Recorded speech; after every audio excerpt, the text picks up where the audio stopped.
Welcome back to the Intentional Parenting Podcast here at Mariners Church. We are having some conversations about what it looks like to not be a perfect parent, but to be an intentional one. And I'm really thrilled about today's chat with Susie Suarez, who is an incredible pastor and friend here at Mariners Church. Susie and I have worked together in a number of contexts. The majority of it really is around all of our other congregations outside of Irvine. So Susie and I have worked directly together, helping make ministries really transferable and excellent in all of our ministry contexts. So that's everything from discipleship to weekend experience, kids and youth, guest services. It's all the things. Yeah. And it has been really fun. Currently, Susie is working to help launch new congregations. Yeah. So you were part of Anaheim and Trabuco Canyon, and now you are really in the weeds with the two new ones coming up. It's not just they're starting in January. They have preview services coming up really soon, right? Yeah.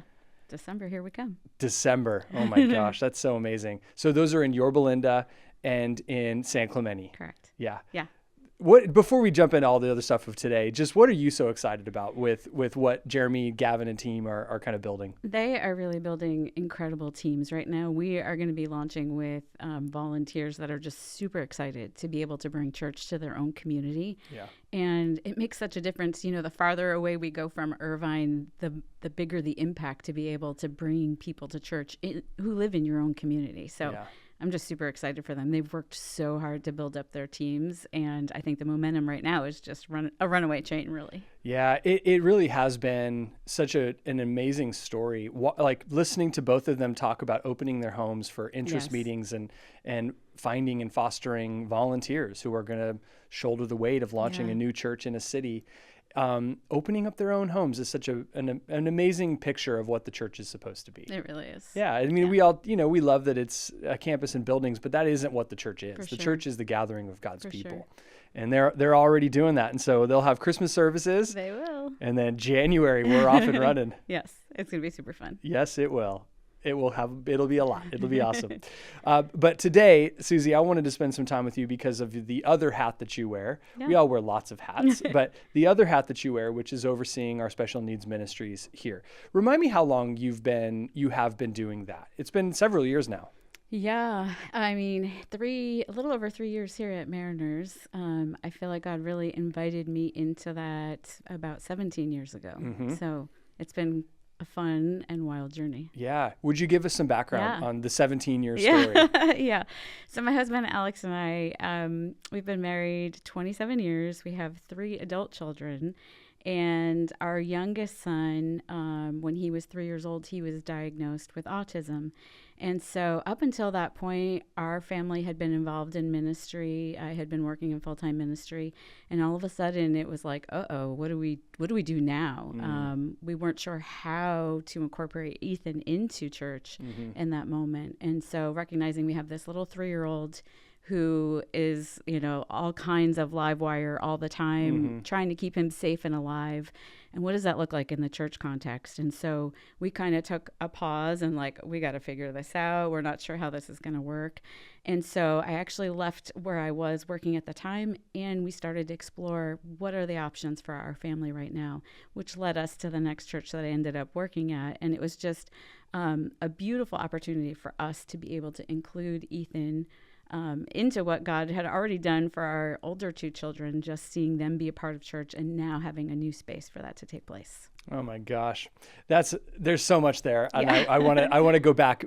It does lead to where you are today, which is really overseeing special needs ministries. Predominantly that takes place at the Irvine congregation, although there are lots of applications and opportunities in all sorts of campuses and in ministry areas.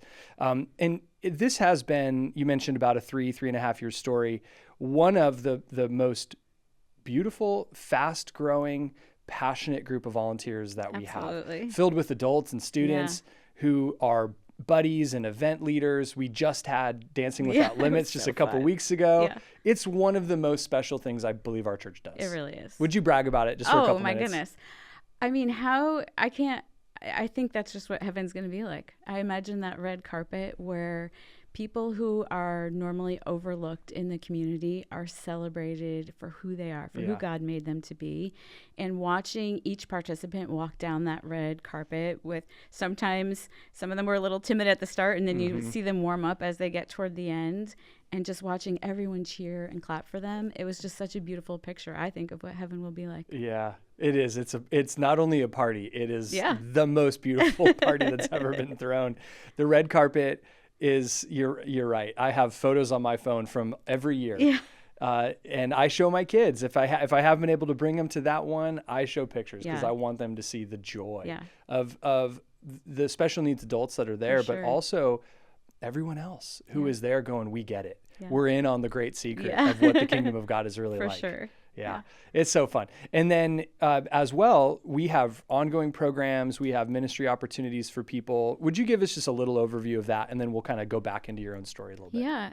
So on the weekends, I think one of the things that is so critical is having parents or caregivers, whoever's caring for the person with special needs, whether that's a child, a teen, an adult, space to be able to attend church themselves. Because we believe that if they're able to do that, the whole family is going to benefit all week long. So that's kind of our first goal. So that's really where you see the buddy program come into play. So we have a whole intake process where we help kids in the kids building get matched up with a volunteer. And it's really incredible that all of these volunteers step into this one-on-one opportunity to be with a child so that their parents can go to church. And we kind of joke, but it's not really a joke. We do anything short of sin to keep kids with us because we think it's that important for their parents to be able to go to church. Same for our teens and adults. We have different environments on the weekend for teenagers and even for adults. And so it's just, that's kind of like the first and foremost thing that we do, because that will impact everything else. Yes. The other stuff is all really fun stuff that we get to do just to recognize that there are things that a family with special needs, their needs are a little different than everyone else's. And so Parents Day Out and Love Without Limits. Parents Day Out is our environment for kids, for the child with special needs as well as their siblings. And we set up all these fun activities to do once a month on a Saturday morning for a couple of hours. And we want the parent to be able to get a break and to just be able to relax and know that their child is safe. And the same thing in the youth building happens with Love Without Limits. And Eden and Cameron just had a vision for that. And I was so excited that two of our teenagers really were leading the charge on that, because it's created such an inclusive environment for teens with special needs to come and hang out with typical teens. And it's just super fun watching all those activities happen. And then there's other fun events that we get to do throughout the year, like the Dancing Without Limits. And then even with young adults, we've begun to do Dancing Under the Stars. Oh, yes, that's right. And that's a different experience, but so fun to also do. And then on Tuesday mornings, we also provide programming for our day programs in the area. So we have about 120 adults with special needs that show up on Tuesday mornings. And we do a short Bible lesson, 2 worship songs, and then we go into life skill activities. And so we have stations set up all over the community center. So the opportunities are kind of endless right now. And it really is beautiful to have a church that is so bought into this population. Oh my gosh. I'm so proud of our church in the way that people have not just rallied, but have ongoing love, and it's in their calendar. This is the ministry that they serve. This is the way that they serve Jesus. For sure. Thank you for your leadership. Thank you. Just in so much of what you brought. 17 years led to this. I mean, that's a long time. Yeah. That is a long time. But, if you had to go all the way back, you mentioned Ethan was 3 when was diagnosed with autism. Yeah. What were some of those early questions that you and Alex had, the emotions that you felt? And I'm really curious, how did your faith and your church community help shape and inform how you were going to process that? Yeah. I think initially, I remember at the time I was part of a mom's life group, and we all had kids around the same age. And my biggest fear was, is Ethan going to know and understand our love for him? And is he going to know and understand God's love for him? Wow. Those were the two things that were keeping me up at night. As we were kind of entering the diagnosis process, we knew by the time he actually received the diagnosis what it was.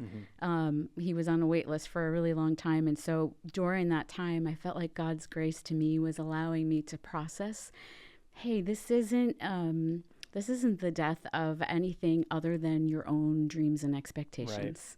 I've given you a beautiful son, and yes, things are going to be different, but it's going to be a great ride. And I think in those early days, it was so much, oh my goodness, how do we come alongside this little kid and even enter his world? Because it really was like he was in a separate world initially. Yeah. And so Alex and I definitely handled that differently in that first year. I kind of threw myself into, let's get this kid every therapy. Let's, make every second count. Like, he just needs everything that we can get him.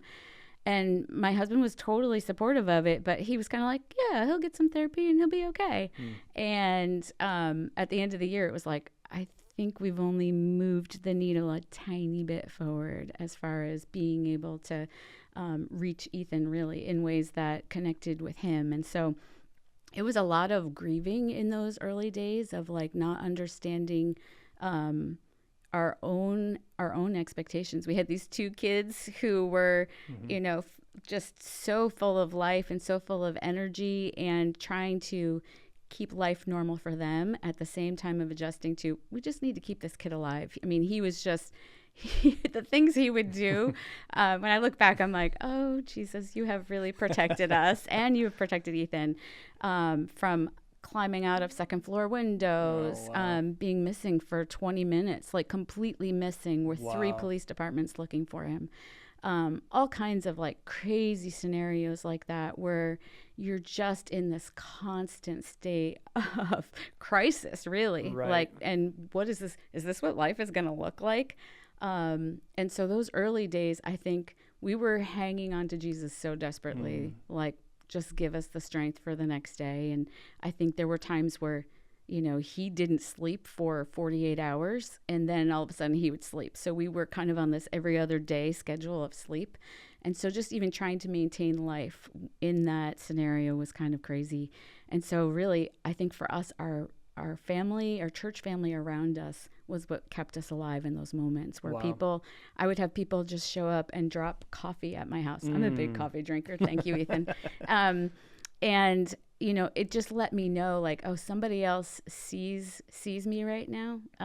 They're dropping off coffee. They don't know what else to do. And I'm so grateful that they're not asking me what to do. Right. And so, it was really important. But at the same time, like I said, we were going through this ministry transition of how does he fit into all of this? And at that point, I felt like God was like, okay, well, here's a new opportunity. Here's a new community to love that you wouldn't have otherwise been connected to. And now you have the opportunity to be part of it. Yeah. And so that kind of changed everything for us. Wow. One of the things you mentioned in there, I wanted to touch on the death of a dream. Yes. So I'll come back to that in just a second. That last bit there about just dropping off coffee, that's a really small thing. Yeah. And yet it meant a lot to you. It sure did. I remember, as many of us have, we've walked alongside families, whether it's through a diagnosis or cancer, or different devastating things in people's lives. And one of the big lessons that we learned was that you don't ask them what they need. Yeah. Because that just puts a different kind of burden It really does. on them. You're like, I need a lot. Yeah. I don't know what to tell you. So it just kind of turns into frustration. For sure. And so it's like, try to anticipate, what do you think they need? And just go do it. Yeah. Just go do something. Are there other meaningful things that you found, small meaningful things that we can support families with special needs that go a long way, and yet, it doesn't have to be grand, dramatic acts? Yeah, I think there were a number of things. I mean, when I think back over the years, there have been a number of times where even just a text message that someone's like, hey, just prayed for you.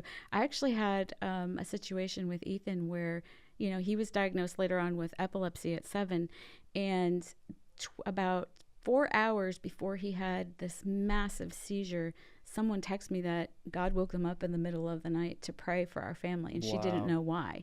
And she texted me that, and then a couple hours later, Ethan has this massive seizure. Wow. So these moments where people, it happens to all of us. God puts someone on our hearts, and we don't necessarily always reach out. Mm-hmm. But for that woman to reach out to me, it meant it carried me through that seizure when you're like, this kid isn't breathing. What's happening next? And knowing that someone's already been praying for this was just incredible.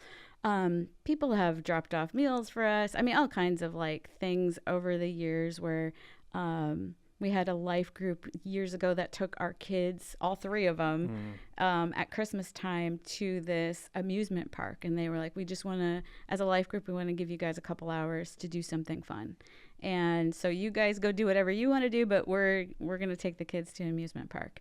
And that was just really special for my other kids to also watch that their family is being loved on and that they're being included. So that some of those things were kind of some of the inspiration behind what we do today, like Parents' Day Out and things like that. Like I watched my own sister barricade her front door every time she babysat Ethan for us. Wow. Because she was so terrified. He was quite the escape artist. And so things like that have really inspired some of the things that we do just because of the impact that other people have made on us. Yeah. Yeah, those are great things. Those are great things, and they're simple things that any of us can do. Yeah. They really are. When you mentioned the death of a dream, I believe was the phrase that you used. Could you unpack that just a little bit further? And I'm curious how that has informed even your view of God and how he has been present and allowed you to see another side of him as well. Yeah. I think in that process, I remember coming face to face with John 9, where the disciples are walking with Jesus and they see a man who's been blind from birth. And they say, who sinned, this man or his parents? And Jesus answers and said, this happened so that the works of God could be displayed through him. And that passage became so real to me during that time that I had plans for Ethan. I thought Ethan would play soccer like our other two had, and all of the academic things. Our older two did everything early, all of those, and then you even just start to think about like what will their future lives look like when they get married and have kids, and all of those kinds of things, and when they go off to college, and when we get to be empty nesters, and coming to the reality of like, I don't think we're going to be empty nesters ever, and what's that going to look like? And that's of course a choice, but just thinking through those types of things. But I think I hung on so tightly to John 9 and recognizing like, I don't know what you're up to, Jesus, but I know you're up to something and I don't want to miss it. Yeah. And I think it shaped so much of those early years all the way till now, where I'm still like watching those things unfold. Like my dreams for Ethan are nothing compared to what God had in mind for him. When I watch, like, there are so many things that we never thought that we were quite honestly told he would never be able to do, that he is doing. And so just to watch how he has even impacted people's lives. I've gotten told more than a few times, people spending time with him, like, I just sense God's presence when I'm with him. That's awesome. And so he's pretty incredible. Yeah. And you as a family, as you guys carry together, it is evident that God really is at the center of your guys' lives. It's so evident. What struck me about the way that you said it was that the only thing that died was that dream. Yeah. Because there's so much life in Ethan. There is full dignity. He is created in God's image. There is nothing missing, nothing short in how God creates all beings, right? All people. For sure. So there's just something so profound that can be learned and enjoyed in the process. I know it's not always happy and fun, but it can be so profound. Yeah. Give us a sense of, you can share personal stories from raising Ethan, but even representing other families that I know you work so closely with. What's a typical day in the life of raising a special needs child? Some of the highs and lows, the joys that come with it, but also the challenges. Yeah. I think for us, as I look back, even thinking to those early days when I said we were just trying to keep him alive, like that was literally the goal, because he just had no sense of safety or what was dangerous, to now seeing like, okay, he does understand, that there are some things you shouldn't do, but yet there are still some limitations that come along with that. And so for Ethan, because of his epilepsy, it does require 24/7 care all the time. Not being able to leave him alone in a room. It's literally, where is he at all times? What's happening? So that constant, like, we've gotten really good at doing other things while Sure. keeping an eye on him and keeping him engaged with something too, because we know that that's good for him. Right. But that takes a lot of mental gymnastics and like creating your own new routine. And that's what I see with so many of our families. It's like they are learning how to navigate a new season, just like any parent, right? I think for us, that initial period just gets dragged out a little longer. So like while your toddler's learning new things and repeating them because they're so excited about it, and you're watching those milestones just keep clicking one right after another, we just get a longer stretched out version of that. And I think in a lot of ways, I mean, I'm crazy about kids. I love kids. I always have. And so I think honestly, in God's kindness, he's like, I'm gonna let you experience that for life. Watching that with Ethan, and so I love that. But yes, so many of our families really do. It's it's impacting their sleep, their ability to get through the day, even just getting in and out of cars. Like that was. I remember when Ethan finally learned how to like do his seatbelt and take it off and put it on. Game changer. But it's like all those little things that you take for granted. Well, they add up. They compound so easily. They do. Yeah. And so I'm always really proud of our families when they just even make it to church, because I know what it takes. Like I remember Ethan in the early days, we went through this phase where we would get out of the house and he would need to lay down on the grass first before getting into the minivan. I did not account for that time. So, just learning these, like, okay, we have to leave 5 minutes for laying on the grass and then getting in the car, or we're going to disrupt everything for the day. That's not a battle I'm going to fight right off at the start of our day. And so just thinking about, like, what are all those things that families go through before they even walk through our door? And we know that for an average family, there's plenty of obstacles too, but it just heightens it. And so it just makes me really proud of our families. Yeah, the routine sounds like an important piece to it. It is. And allowing the time and the space to go, this isn't a battle we're willing to fight today. Yeah. Do what you got to do. Exactly. Yep. Yeah. I get it. What are some of the hidden joys that come with just raising Ethan and others like him? Yeah. I think every time he learns how to do something on his own, it's like we're having the biggest party in our house. We're just so excited. I mean, just even a couple weeks ago at the dance, it was the first time he ever walked down the red carpet alone. Is that right? Yeah.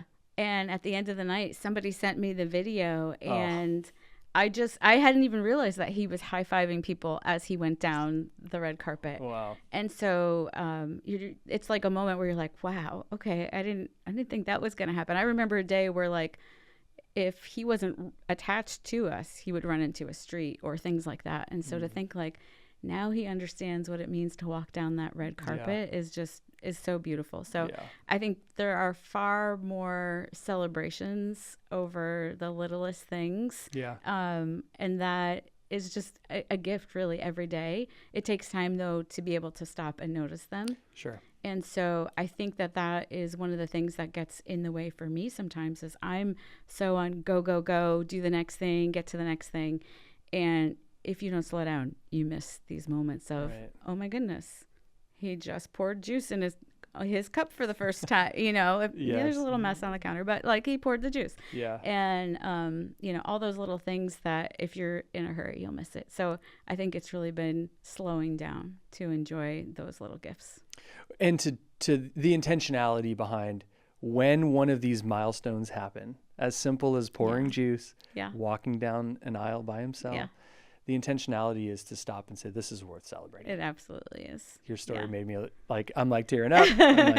I knew that today at some point, there's special needs in my own family. And I have witnessed and watched in my extended family, just the beauty and the pain, but those little moments, it's in some ways, it's a very simple way of living. And yet there's such depth in the simplicity with it. I'm curious if there are some of the things. Look, like a lot of us listening, we're all trying to do our best. Yeah. We want to be well intentioned with everything that we do, but we don't always get it right. I know I haven't always gotten it right.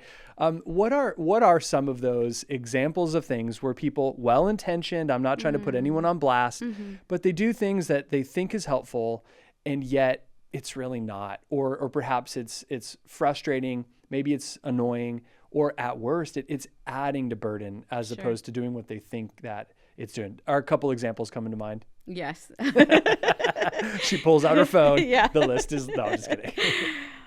I mean, I think a couple of things that are like quick that come to mind, right? Every time a new discovery is made in what causes autism, I get 20 emails, Okay. from well-meaning people of, look what they've found. And I'm like, yeah, that's great. Like that doesn't help me today kind of Right. thing. Or, a more extreme example was when our son was doing an EEG study for his seizures. We were in the hospital and somebody sent me a message and said, if you just had enough faith, he would be Oh healed. gosh. And so it's moments like that where you're like, I'm already tapped out in this hospital room with this kid for 72 hours who isn't sleeping. Mm-hmm. And now you're throwing that on top.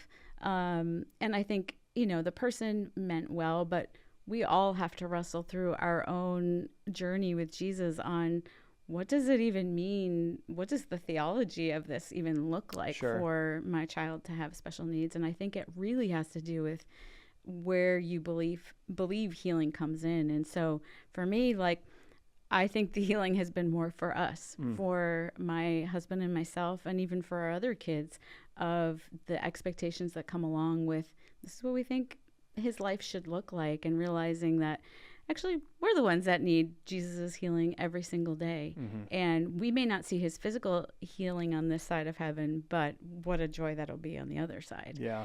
And so I think some of those things, people mean well.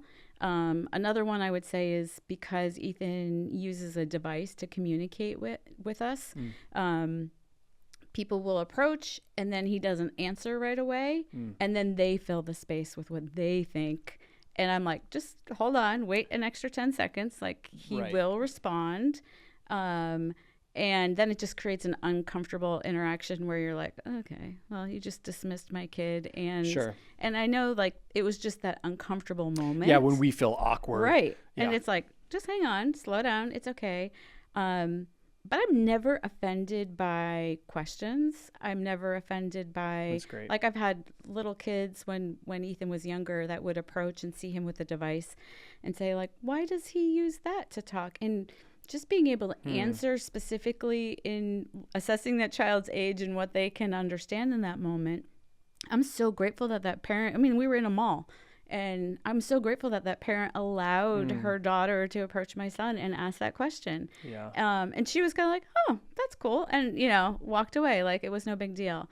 So I think giving our kids space to be able to ask questions and not being so embarrassed by, oh my goodness, what did my kid just ask or say? It's curiosity. And if we train that curiosity young, that it's okay to be curious, then we can identify the ways that we're more similar than different. And I think that was something early on with Ethan that I would try to help other kids see.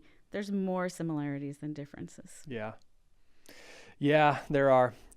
Okay, so I want to go back to the faith one just for a second. Sure. Because I know how well intended people are in those moments, and I see it in other environments too, not just in a special needs environment, but people who read the Gospels and they see Jesus say things like, your faith has made you well, right? So they see Jesus acknowledging that it was faith that caused the healing to take place. Where I think, for those of us listening, that it can go wrong is when we make a judgment or a presumption that the parent or the other person involved doesn't have enough faith. Right. As if we get to decide or we get to evaluate, right? What would maybe be more helpful is an acknowledgement that faith is always a part of the equation, that we are praying with all the faith that we have, Absolutely. and we are with you no matter what. Yes. Because at the end of the day, can Jesus heal? Of course. For sure. Of course, we see it all the time. And yet, sometimes it doesn't. Sometimes he doesn't. Right. And that's his choice. Right. So we don't get to direct or decide, but we can pray with all the faith that we have, and we can then allow our faith to guide us through whatever result For happens. sure. Yeah. Is that fair? It is. I think when I think back over the moments, there was a moment where we were with Ethan in an ER, and he had been having a seizure for over an hour. Oh, wow. And at one point, they removed us from the room because they couldn't get it under control. And so in those moments, like, the prayers are very different. You're begging Jesus in that moment just to keep your kid here with you. Of course. And I think in those moments, that's when your faith is tested of like, do I believe in God's sovereignty right now in this moment? And yet feeling such instant comfort at the same time. I'm not sure what's going to happen next. And at the same time, I know that I'm being held in that, goodness, Jesus loves my kid even more than I do. And trusting that no matter what he chooses in this moment, that it's for my good and it's to bring glory ultimately to himself. Yeah. So I think those moments of thinking about Ethan's healing, so to speak, I think it'll be beautiful in heaven someday just to see, him not live with all the complexities that he lives with now. And yet he does it with such joy all the time that it kind of puts me to shame. Yeah. What a day that will be. Yeah. The story in the mall, a little girl approaching Ethan, asking a question about his device. Yeah. It makes me think about those of us who do not have special needs kids. And yet I know for my own self, I want my kids to feel really comfortable and confident to engage with others with special needs. Yes. How would you help educate, inform, coach parents to raise kids who are comfortable and confident around special needs? Yeah. I think exposure, right, has a lot to do with it. Yeah. So nowadays in schools, kids are, they have classmates who have special needs, and it's way more common than it used to be. Yeah, the integration, at least where we are, is more normal. For sure. As opposed to they're over there and we're over here. Space. Yeah. So I think creating spaces where kids are able to come together, which is one of the beautiful things about church, right? Where kids are able to be in the same space and still have their needs met. And so opportunities, things like Parents' Day Out is a really good place that if you have elementary age kids and you want your kids to be exposed to what it means to hang out with kids with special needs, I guarantee those kids will figure out a way to play no matter what the barrier is. And because kids are just like that. Yep. Kids instinctively notice like, oh, you like that? I like that. Okay, let's both play with that. And I think there are ways to kind of foster that in environments like that. Another thing I would say is it wasn't until Ethan was in second grade that he was invited to his first birthday party. He, up until that point, had never been invited to a birthday party. Wow. And to date, I think it's probably been less than 5. Wow. Where, like kindergarten, all you do as a parent is run to the next birthday party. You're like, when does this, train stop? And for him, he was invited by someone who had a cousin with autism. And she invited him to the party, and I was like, oh, we're going. I don't know how this is going to go.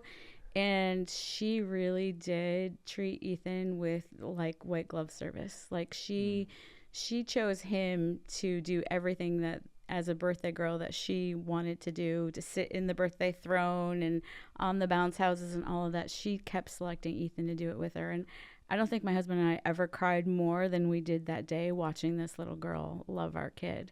And so I think just extending that invitation, some will be able to show up. There were situations where we were like, that's not going to be a good space for Ethan to be in, and that's not going to be successful. But I think it's the inviting, like still inviting and still trying to figure out how could we make this a good experience for the child with special needs at a birthday party or whatever the function is.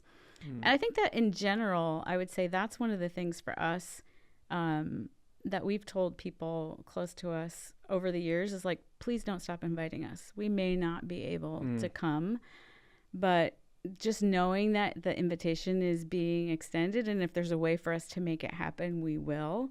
But after a while, you can kind of start to feel like, oh, does everyone Right. remember that we're still here? You know, so I think that's also really easy to start instilling in your kids at a young age, to always include, whether it's a birthday invitation or even just sitting at the same lunch table. Yeah. Before we talk some practical things at the end here, you have a piece of art Yes. hanging in your office that says "At the King's Table." Yes. Tell us, I love the story about this. Would you please share with us? Yeah. Well, it's really birthed from the story of Mephibosheth. And really, when you look back at the story in the Old Testament about how David is asking who is still alive in the house of his very best friend. And when Mephibosheth is brought to David, he's even confused, like, you know, he considers himself a lame dog. Right. Like, why would you even bring me here? And David tells him, you'll always have a seat at the king's table. And for us as believers, I so believe in my heart that if we're missing that opportunity as believers to make a seat for everyone at the king's table, then we're missing the whole boat. Like there's no point. Yep. And Jesus was so clear. If you look through the Gospels, like about 70% of the miracles were for people with special needs. So it tells you very clearly about what his heart was, and our heart should reflect our Father's heart. And so figuring out ways to make a seat at the king's table is kind of what we're always thinking about. Yeah. One way to think of it is if you are building a table and not everyone is represented, what table are you building? Exactly. Right? Yeah. It's one of the things I love so much about the church community, not just Mariners Church. There's lots of churches that do a beautiful job with this, which is to create environments. And this isn't only about special needs. This is why we have care and recovery programs for people that are going through lots of life-altering things, people facing addictions. I mean, there's all kinds of room for people with every life circumstance to see that Jesus is for them, that Jesus is with them, available to them, all those beautiful things, right? So as we are right now, as this episode comes out, we're in the middle of Seek the Good. We have some one-time serve opportunities that people could jump into. My kids have come with me to Parents' Day Out and had the greatest day ever. What are some of those other one-time things that we could jump into right now? And then I know, because you've talked about some of those other regular things, this is your opportunity. Recruit people, because come on, we are ready. Yeah. I think one of the really special things about this ministry is that when you show up, you see your impact right away, because that child, teen, adult would not be able to participate more than likely if you weren't there to give them that one-on-one attention. And so I think it creates all kinds of opportunities. But two of the big ones for us in December are Parents' Day Out and Love Without Limits. It's critical, I think, for parents just to have a couple hours to do Christmas shopping or decorating, baking, whatever they want to do. And so we provide all kinds of really fun holiday activities. And it's typically our biggest turnout throughout the year of kids and students that come to be part of it. So our need is always a little bit bigger during, that particular event. But then those events do continue on. We run those from August to May every single month. And so there's opportunities. If you miss December, you can still hop in January. It's great. Yeah. My gosh. Well, Susie, I'm so grateful for you and Alex. I am grateful for Ethan. Yeah, me too. I am so grateful for what that young man has created in you. Yes. And what the extension of that has done for hundreds and hundreds of other families in our church. So thank you. Yeah. Thank you. Well, I'm so grateful for the opportunity to sit down with Susie. I hope that this has been helpful for you, but also something that for people that are on the journey, that are trying to figure this out, that this would be an episode you'd want to share, you'd want to send to somebody else, because it's filled with encouragement, some practical advice of how we can engage, but also maybe even jump in as well. So thank you so much, Susie, and we'll see you next time.